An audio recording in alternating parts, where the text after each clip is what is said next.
Hey friends, welcome to Moxie Gardens. Today we're going to move some more plants. I need to get a trellis put up. You'll see that I started it yesterday, so late yesterday evening. I think I was working in shorts and a t-shirt. Today we've dropped down to 50s. Yesterday was in the 80s, or close to the 80s, pardon me. Beautiful outside, but we had a lot of rain come in last night. Good thunderstorms. I slept like a baby. I always do when thunderstorms come through. And so I'm late to get to the yard because it is a bit chilly. It's in the 40s right now. So no scare of frost or freezing temps. So that's beautiful. We have a lot of things waking up. Particularly this is a ivory halo dogwood. And then we've got the eastern redbud right there. There's just a lot going on.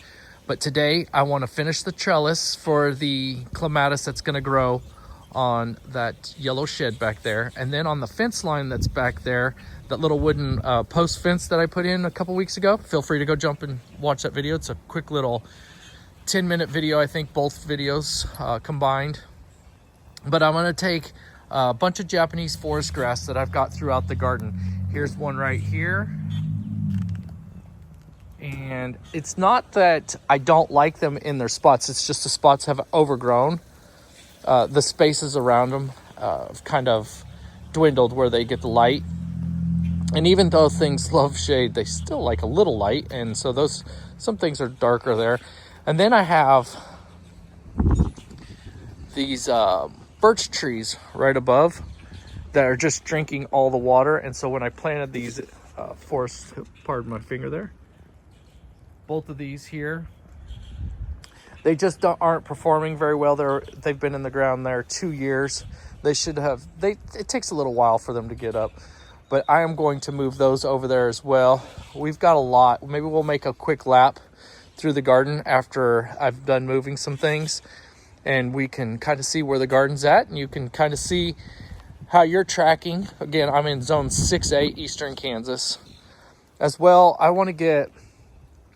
I've got these two still elevated out of the ground. They're so hardy that I didn't even put them in the ground.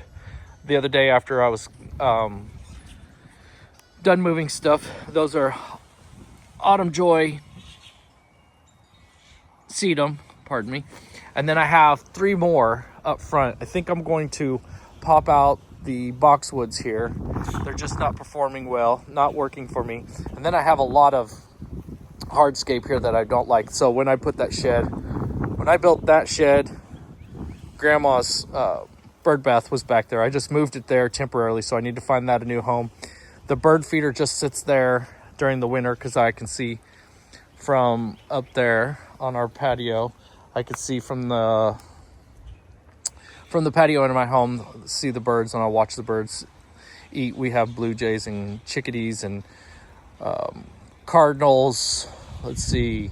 Obviously blackbirds and sparrows and red-winged blackbirds, and I'm sure I'm missing some, but the garden you can probably hear in the background. They're just turtle doves. They're all waiting for me to move out of the way so they can come back and continue eating. You can see here I've got my bench sitting on that little bridge right there. I was getting ready to mow yesterday and do my first mow, but I started playing around with that trellis too long. So that being said, let's get some stuff dug up, transferred, and put over there and see if we can, add some more life to that come this spring. And when everything really starts to open up, we popped in those hydrangeas the other day. So I think in total, once we start doing these things, I'm going to spend a lot less money at these nurseries to fill in some of these darker spots or some of these new spots, new places, not darker, but new places in the garden. So that will ultimately allow me to keep some money, and maybe I can do something differently. But I love moving plants around as the season goes on. So then I feel like I'm winning. So that being said, let's get some stuff moved around and see how the day unfolds.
get over here, you can rest it up there.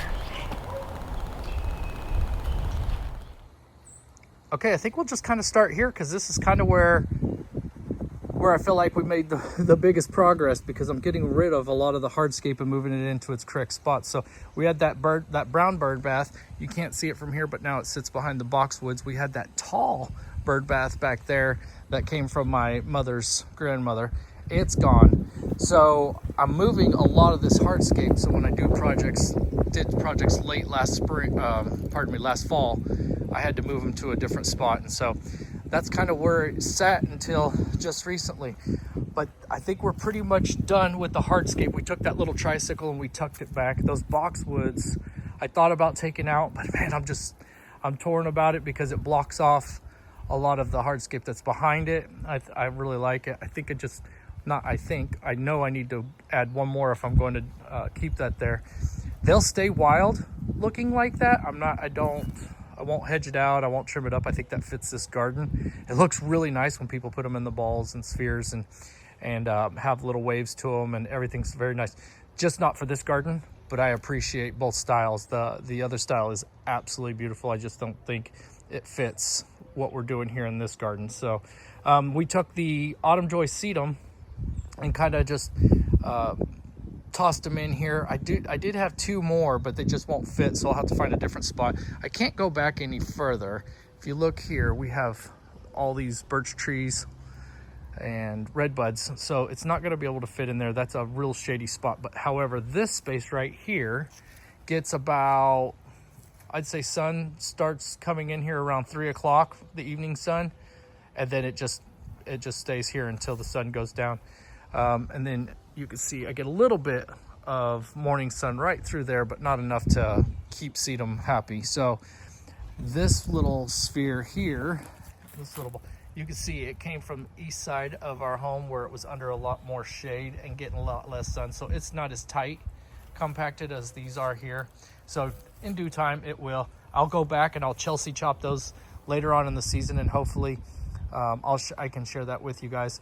And definitely go and look at Chelsea chop. There's a lot of people who do it.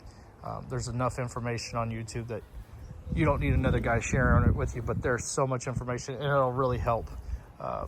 It'll help this season because I won't have those flopping over like I did last season. Just sometimes the garden gets past you before you know it, you miss some windows. Right here's in contorted filbert. It's starting to wake up. I really like it. It's funky looking. It's not for everybody. In fact, the only time it really looks good is in this stage right here. Got a lot of winter interest, but outside of that, once it leaves out, it just kind of blends in with everything else. But it's pretty funky right now, and the sun's starting to peek through finally after all the day's work's done. It's actually only like 2 o'clock, so not a bad day. And then right here, I love how I did not form this around that little lantern. That's doing it on its own. I think that's fun. We'll underplant right through here. I'll get the dandelions up, but I will tell you, I typically leave. You can see some dandelions on the other side. I typically don't do away with dandelions until other things start blooming, so the bees can get in here and get it. It's an eyesore, but at the same time, they're waking up and want something. So I leave them something to play on, eat on, munch on, whatever, however you want to say it. And then, of course, we talked about the bird bath. Right here's an Annabelle hydrangea right below it. I have another hydrangea right here, and I don't remember what it's called. And it doesn't look like the tag's there. So the tag could either blown away or hey could have took it. Who knows? But typically, I leave my tags with them. Moving right along, we brought a bunch of things back here. And I can't remember what all I videoed. Sometimes I get to do my own thing and I forget. So I have a hosta in here. And then you've seen it probably got chopped. I separated it a little bit. I split it and I put the other one piece right there. Right in front of that creeping Jenny. And then we added the heuchera on both sides. The heuchera was already in here. I pulled one out a little bit. This is where that Japanese forest grass, there was one bunch right there. The rabbits always eat it. I don't know if I mentioned that in the beginning when I was talking about moving forest grass from other parts of the garden, but the forest grass always seems to do well until the rabbits decide that's their dinner for the day. But yeah, we flanked the same heuchera on both sides. That'll be real fun. It'll flirt with the edge, the border right there, and it'll look really good. And then we have clematis on this side. This one's a little bit further behind because the area it was not getting much sun. And then you can see here, it's already starting to take it. Actually, I didn't even wrap that around. I promise you, that's already started since yesterday. We had a nice little rain last night, so things are happy. Both of those are going to get a lot more sun than they had previous. We went through and we sanded this down a little bit. I'm still toying with them, trying to figure out what makes me happy, but right now it's okay. We took that hog wire, we call it hog wire back home. You probably have a different name, paneling or something. We took that hog wire that we use back home for actual hogs and cattle. But anyways, I had some left in the garden, and I just, once I was done with it in the area that it was at, I just brought it over here, and I thought, well, this will be a fun little piece that I can just add in here. Yes, those are burlap bags on the other side. This is my little shed that I'll be incorporating into kind of my workspace. I'll get to it later. Anyway, but yeah, that's what we'll be doing in there. But yeah, you can visualize that clematis running through this peak right here, and then on the other side, it'll look, hopefully, it'll ball up right in here. That's intentions. And then I didn't want to get too crazy because this is just hog wire and this garden is not perfect.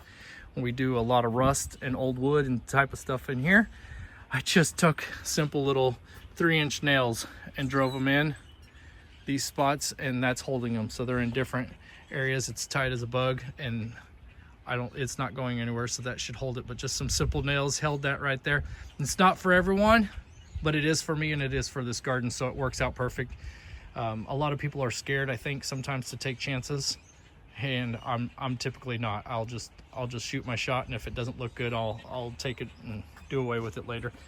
Right here, somebody's gonna ask, both sides flanking right there, that is golden barberry. I absolutely love it. And then there's a purple one right behind it, blends in a little bit. And then on the back side, all those iris, and somewhere in the mix of it, there's, because that's a new bed from late fall last season, and so there's iris, and then there's lamb's ear. So I want the two to take over that area, and they can just own that bed. I'm not going to add anything else in there. Creeping Jenny here right below, and then we get to, somebody said, hope nobody gets impaled by those. I'm working on it. I got to get a new blade to cut those off, but I need to bend them, cut them. But I'm the only one that plays in the garden really right now, so those will be taken care of soon. So I promise nobody's been injured or hurt by it.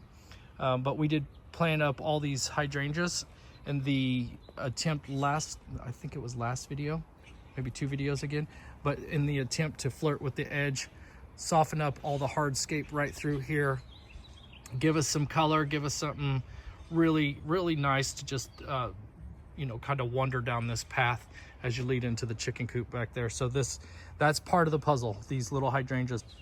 So we'll see how they turn out. Then back here, today we went ahead and added in the Japanese forest grass. I have 5 posts. I have a forest grass at 4 of the posts. I did not do it in the middle post because it is tight right there, but I also don't want it to get distracted with the barberry. They're too similar in color. That chartreuse color is too similar. I don't want it to, I want this forest grass to stand out, and I want the barberry to stand out, and each have their rightful spot. There's another piece. I expect these to do well. I need to get something to cover it up. I could probably, because I'm usually just making something instead of purchasing, I could probably just do something with chicken wire to keep the rabbits off of it. We've got another hydrangea. I think I parked hydrangeas right in the middle. I did. Right in the middle of every post almost, unless there was a juniper right there. So for the most part, I think I staged it just ever so slightly in the middle. And then right here, oh, and then by the way, somebody's gonna ask probably, what are the tall skinny trees? Those are Taylor junipers. There you go. And then I have one more here. right below these allium right here, there is another hydrangea. Those allium leaves will fall back here soon as they start to bloom. One more hydrangea right there, and then I have one clump of forest grass I need to find one more space for. That one actually came from right behind that tree. Just didn't like the placing of it anymore. It wasn't getting, I don't even know if it got 30 minutes of sun in that spot, so it wasn't performing, so I'm just getting it out. Isn't this a good shot right here? This looks really good with the eastern redbuds. Looks really good, and the Arizona blue spruce back there. You could just see there's just, I think it's coming into its own. You could see the color of the planters out there. I think everything is starting to look really well. I might actually get to mow today. We had that small little shower this morning, and then that is pretty much it. Last night it showered like crazy. But yeah, I think, yeah, if we go around here, we didn't do anything over here. Nope, I think that's it, guys. I think we set out and accomplished what we wanted to accomplish. This is where that Japanese forest grass was. And I think I'm gonna go up on the top patio, and I wanna share with you what the garden looks like from up there. So this is what it looks like from up here. It's a beautiful sight when we sit on the patio, looking out the window. It's gonna be really nice, and we're really close to those maples. You start to see, let me pan up here. Maples will start leafing out soon, and I will not see my neighbors again until next December. Yep, everything's coming into its own. I posted this picture on my Instagram. Feel free to jump on there and check it out, Moxie_gardens. We will see you friends on the flip side. Bye-bye now.